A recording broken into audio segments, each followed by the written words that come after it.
পেঁয়াজের চাষাবাদের আরও খবর জানাতে ফরিদপুর থেকে সরাসরি যুক্ত হচ্ছেন সহকর্মী সুজাউজ্জামান জুয়েল। জুয়েল, পেঁয়াজের চাষাবাদ ও এ সংক্রান্ত সার্বিক খবর জানাবেন।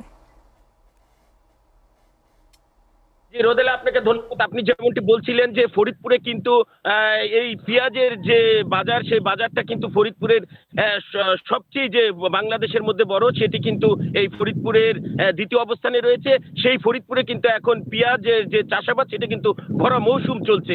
আমি আপনাকে জানিয়ে রাখি যে ফরিদপুরে প্রায় 44,000 হেক্টর জমিতে কিন্তু এই পেঁয়াজ আবাদ হয়েছে, যেখানে কিন্তু রয়েছে হালি পেঁয়াজ, দানা পেঁয়াজ এবং মুড়ি কাটা পেঁয়াজ।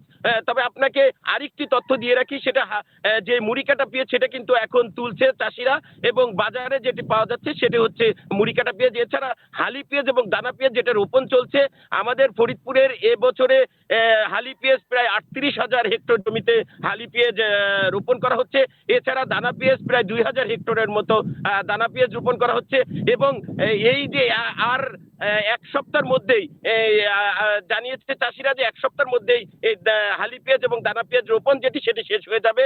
এরপরেই কিন্তু আমরা আগামী এপ্রিল থেকে কিন্তু এই পেঁয়াজগুলো আমরা বাজারে পাবো, এমনটি জানিয়েছেন চাষিরা। তবে তাদের একটি কথা হচ্ছে যে তারা জানিয়েছেন আমাদেরকে যে বর্তমানে যে পেঁয়াজের যে বাজার যে ধস নেমেছে, এটাই তাকে শঙ্কার মধ্যে রয়েছে যে এবছর তারা অনেক ধার দেনা, পাশাপাশি ওষুধের দাম বেশি, কৃষকের মজুরি বেশি, সবকিছু মিলিয়ে তাদের যে পরিমাণ খরচ হয়েছে, যদি এরকম দাম থাকে তাহলে তাদের অনেক লস হয়ে যাবে, এমনটি তারা জানিয়েছেন। তবে ক্রেতা সাধারণরা যারা বলছেন যে পেঁয়াজের দাম কমতিতে তারা স্বস্তির নিঃশ্বাস ছাড়ছেন, এবং বাজারে এসে তারা তরি তরকারি সহ এবং পেঁয়াজের যে মূল্য কমেছে, এটা তারা খুশি।